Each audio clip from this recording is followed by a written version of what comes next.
अस्सलाम वालेकुम स्टूडेंट जी, welcome back. तो आज हम लोग जो है ना अपनी एक्सरसाइज जो है ना 6.1 जो है ना उसका क्वेश्चन नंबर 5 जो है उसके पार्ट्स जो है ना वो हम लोग करेंगे। तो बड़ी इंपॉर्टेंट एक्सरसाइज है और ये क्वेश्चन नंबर 5 भी जो है ना इज़ वेरी वेरी इंपॉर्टेंट। तो आप लोगों ने बड़े ध्यान से समझना है। प्रीवियस जितने भी लेक्चर्स हैं वो आप लोगों को प्लेलिस्ट में मिल जाएंगे, आप प्लेलिस्ट में चले जाएं और जो है ना वहाँ पे बाकी क्वेश्चन जो है ना ज़रूर अटैम्प्ट करें। और अगर आपने चैनल को अभी तक नहीं सब्सक्राइब किया तो काइंडली इसको ज़रूर सब्सक्राइब कीजिएगा। तो ले जी शुरू करते हैं। सबसे पहले एक ये रकम दी हुई है, एक ये रकम दी हुई है, तो साफ पता चल रहा है, जैसा कि अगर आपने प्रीवियस वीडियो नहीं देखी तो मैं दोबारा आपको बता देता हूँ कि यहाँ पे इस रकम को कहते हैं दो दर्जी मसावात, यानी इस मसावात को, इस इक्वेशन को कहते हैं क्वाड्रेटिक इक्वेशन। ये भी क्वाड्रेटिक इक्वेशन है। अब क्वाड्रेटिक इक्वेशन की निशानी क्या होती है? वहाँ पे जो पहली रकम होती है ना, जैसे एक्स है उसके ऊपर पावर 2 है, फिर ये एक्स है इसके ऊपर पावर 1 है, यानी कुछ नहीं लिखा तो यहाँ 1 है, और आखिरी रकम के साथ कुछ नहीं होता, ना एक्स ना एक्स का स्क्वायर, खाली होती है। ये भी ऐसे ही है। पहली रकम एक्स की पावर 2 है, फिर दूसरी रकम है ये एक्स की पावर जो है ना 1 है, और फिर जो है ये आखिरी रकम जो है ना ये 20 यानी कांस्टेंट है। ठीक है, यानी इसके साथ कुछ भी नहीं है, ना एक्स है ना एक्स का स्क्वायर है। तो ये दोनों जो मसावाते हैं ना, दो दर्जी मसावाते हैं। अब इसको दोनों को जो है ना हम अलग अलग हल करेंगे। अब हल करने का तरीका ये होता है कि ये जो आखिरी रकम होती है ना एक्स, इसको मल्टीप्लाई करवाते हैं यहाँ पे एक्स स्क्वायर के पीछे। अब यहाँ पे देखें एक्स स्क्वायर के पीछे कुछ भी नहीं लिखा तो जाहिर है यहाँ 1 होगा, तो 100 को जब 1 से मल्टीप्लाई किया तो 100 ही आ गया। अब हमने कोई से दो ऐसे लफ्ज़ ढूंढ रहे हैं जिन्हें मल्टीप्लाई करवाओ तो 100 आए। उन्हीं दो लफ्ज़ों को प्लस या माइनस करो, ठीक है, यानी कि प्लस करें या फिर माइनस करें, तो हमारे पास जो चीज़ आए, ठीक है, वो आए जी -25। यानी कोई से दो ऐसे लफ्ज़ जिनको हम लोग जो है ना मल्टीप्लाई करवाएं 100 आए, उन्हीं दो लफ्ज़ों को प्लस या माइनस करो तो -25 आए। अब हमें पता है कि 20 और 5 ये पेयर है। 20 को 5 से मल्टीप्लाई करवाओ तो 100 आता है, 20 में 5 जमा करवाओ तो 25 आता है। लेकिन हमने -25 लेके आना, तो लिखेंगे किस तरह?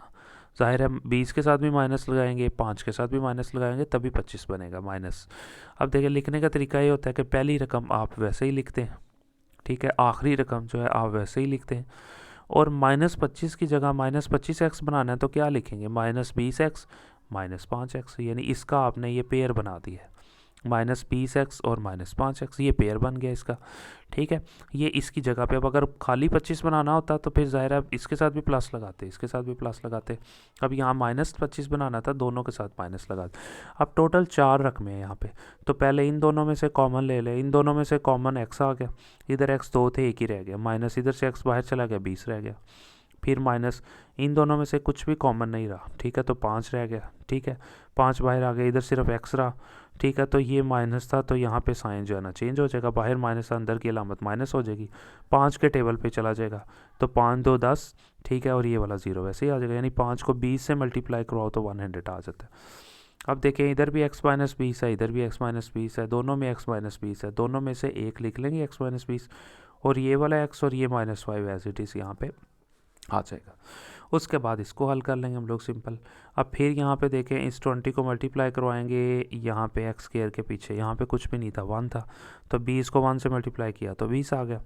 अब कोई से दो ऐसे लफ्ज़ जिन्हें मल्टीप्लाई करवाओ 20 आए, उन्हीं दो लफ्ज़ों को प्लस या माइनस करो तो ये चीज़ आए, ये जो एक्स के पीछे यहाँ लिखी हुई है। अब इस बार देखिए एक्स के पीछे यहाँ कुछ नहीं लिखा, 1 तो है, यानी -1 आए, तो वो 5 और 4 है। हमें पता है 5 में से 4 निकाल दें तो 1 आ जाता है, 5 को 4 से मल्टीप्लाई करवाएं तो 20 आता है, लेकिन हमें यहाँ -1 चाहिए। तो फिर वही बात, किस तरह एडजस्ट करेंगे? पहली रकम वैसे ही लिखेंगे, ठीक है, और ये आखिरी रकम जो है -20 ये वैसे लिखेंगे। अब -1x चाहिए, तो उसके लिए क्या लिखेंगे? -5x + 4x। अब इसके साथ माइनस क्यों लगाया, इसके साथ प्लस क्यों लगाया? क्योंकि ये बड़ी रकम थी। देखें ना, प्लस माइनस माइनस, 5 में से 4 गया तो सिर्फ एक ही एक्स रह जाएगा, लेकिन निशान कौन सा रहेगा? माइनस का, क्योंकि बड़ी रकम के साथ माइनस है, यानी इसकी जगह ये दोनों लफ्ज़ लिखे हम लोगों ने। ठीक है, अगर यहाँ पे +1 होता तो फिर इस पे प्लस लगाते, इधर माइनस लगाते, यानी 5 में से 4x निकाल दिए तो एक +x रह जाएगा। यहाँ माइनस होने की वजह से इस तरह पेयर बना। अब फिर इन दोनों में से कॉमन ले लेंगे, इन दोनों में से कॉमन आपको पता है x आ जाएगा, इधर x टोटल 2 थे, 1 रह गया, -1 x बाहर चला गया, 5 रह गया, प्लस इन दोनों में से कॉमन जो है ना वो 4 आ जाएगा, आ गया, इधर x रह गया, ये माइनस, और 4 5 20, अब इधर भी x माइनस फाइव है, इधर भी x माइनस फाइव, इन दोनों में से एक लिख लेंगे और ये x और ये +4 जो है ना वैसे लिख देंगे। अब हमने एलसीएम फाइंड करना है, तो एलसीएम फाइंड किस तरह से करते हैं? सबसे पहले दोनों रकमों में देखेंगे कि कॉमन क्या है। सबसे पहले देखा मैंने कॉमन फैक्टर कौन से थे? x माइनस फाइव, दोनों में सेम था, वो मैंने एक लिख लिया। फिर मैं लिखेंगे अनकॉमन फैक्टर वो होता है जो सेम नहीं होता, एक ये रकम और एक ये रकम, ये दोनों मैंने यहाँ पे लिख दी। अब एलसीएम का फार्मूला क्या होता है? एलसीएम कहते हैं common factor multiply uncommon factor. अब कॉमन फैक्टर जो है ना ये लिखे हुए इनके नीचे लिख दिया, मल्टीप्लाई अनकॉमन फैक्टर कौन से थे दोनों रकमों में? ये दोनों रकमें थी, इसके नीचे ये दोनों आपने यहाँ पे लिख दिया। तो बस ये आपका क्वेश्चन यहाँ पे सॉल्व हो जाएगा, यानी कि ये वाला पार्ट नंबर 1 जो है ना हमारा यहाँ पे कंप्लीट हो जाएगा। तो उसके बाद अगर हम लोग बात करें यहाँ पे अपने पार्ट नंबर जो है ना 2 की, ठीक है, तो पार्ट नंबर 2 जो है ना वो भी बहुत आसान है, लेकिन कोशिश करता हूँ कि कंप्लीट हो जाए क्योंकि बैटरी काफ़ी लो है, लेकिन बहरहाल फिर भी। अच्छा, यहाँ पे अगर आप देखें तो दोबारा फिर से 1, 2 और 3 रकमें उसने दी हैं। पहले इसको सॉल्व कर लेते हैं। ये फिर क्वाड्रेटिक इक्वेशन x की पावर 2 है, फिर x की पावर 1 है और फिर ये खाली कांस्टेंट है। तो हमने 4 को मल्टीप्लाई किया x की पावर 2 के पीछे जो लफ्ज़ लिखा हुआ था 1 लिखा हुआ था, 4 को 1 से मल्टीप्लाई किया तो 4 ही आ गया।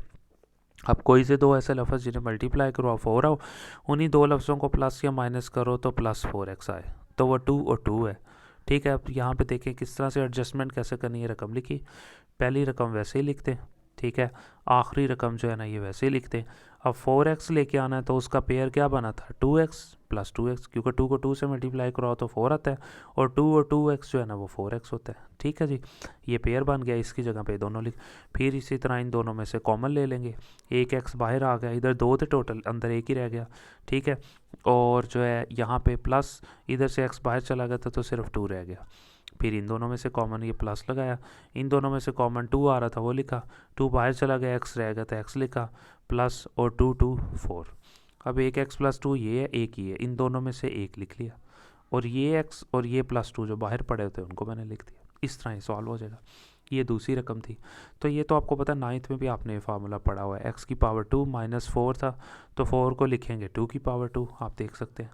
तो अब ये फार्मूला हम लोग यहाँ पे लगा देंगे, a² - b² वाला, तो उसको एक बार प्लस में एक बार माइनस में लिखना होता है। अब ये रकम a है और ये रकम b है, a का स्क्वायर माइनस ये b का स्क्वायर, तो क्या करेंगे, एक बार a + b यानी x + 2 लिखा, फिर x - 2 लिखा, यानी एक बार इस रकम को प्लस में एक बार इस रकम को माइनस में, तो ये भी सॉल्व होगी। उसके बाद ये तीसरी रकम जो है मैंने यहाँ पे जो है हल की हुई है, तो ये भी फिर वही क्वाड्रेटिक इक्वेशन है। देखें x की पावर 2 है, फिर x की पावर 1 है और फिर ये खाली रकम है। तो फिर इसी तरह 6 को x² के पीछे मल्टीप्लाई करवाएंगे, x² के पीछे क्या लिखा हुआ है? देखें 2 लिखा हुआ है, तो 6 को 2 से मल्टीप्लाई किया तो आ गया 12।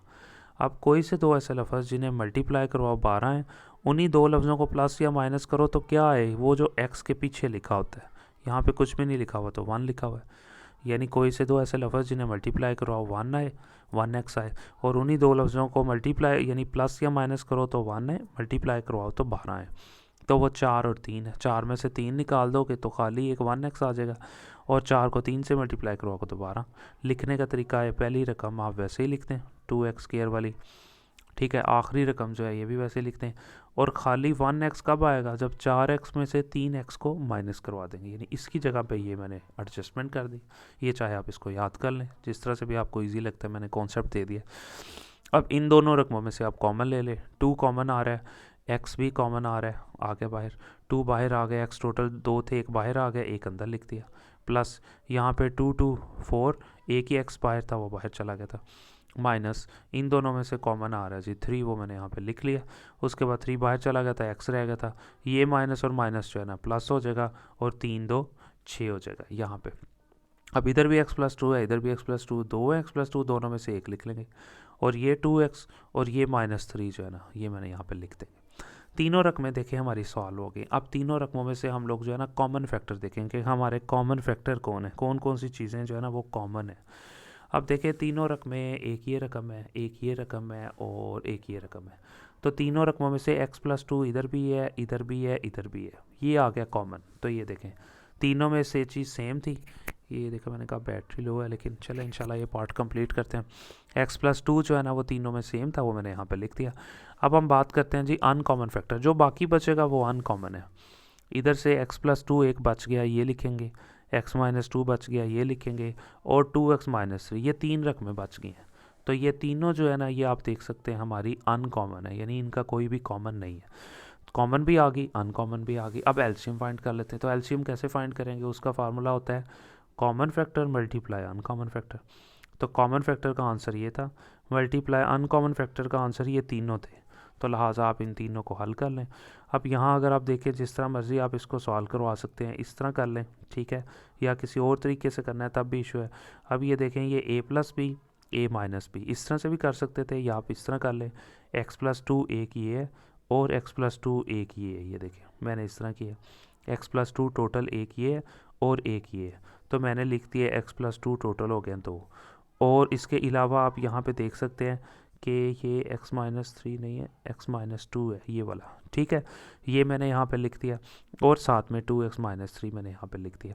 अगर आप इस तरह नहीं करना चाह रहे तो एक और तरीका है, ये a प्लस बी, ये a माइनस बी, दोनों रकमें एक जैसी हैं, बस प्लस में लिखी हैं फिर माइनस में, तो इनको आप इस तरह से लिख सकते हैं, x की पावर 2, ठीक है, माइनस और 2 की पावर 2, यानी इस तरह से आप इसको लिख सकते हैं दोनों को, ठीक है। और उसके बाद है यहाँ पे ये आप देख सकते हैं x प्लस टू जो है ना ये इसको एज इट इज़ लिख दिया, और ये जो है आप देख सकते हैं 2x माइनस थ्री जो है ना ये वैसे आ जाए, यानी a प्लस बी और a माइनस बी, ये तो फार्मूला यहाँ लगा दिया, ये चीज़ वैसे ही और ये वैसे ही।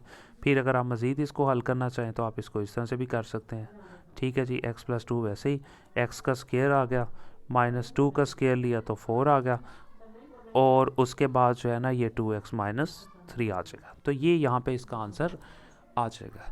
तो यहाँ पे हम लोगों का ये वाला जो पार्ट है कंप्लीट हो गया जी। मिलते हैं इंशाल्लाह नेक्स्ट वीडियो में।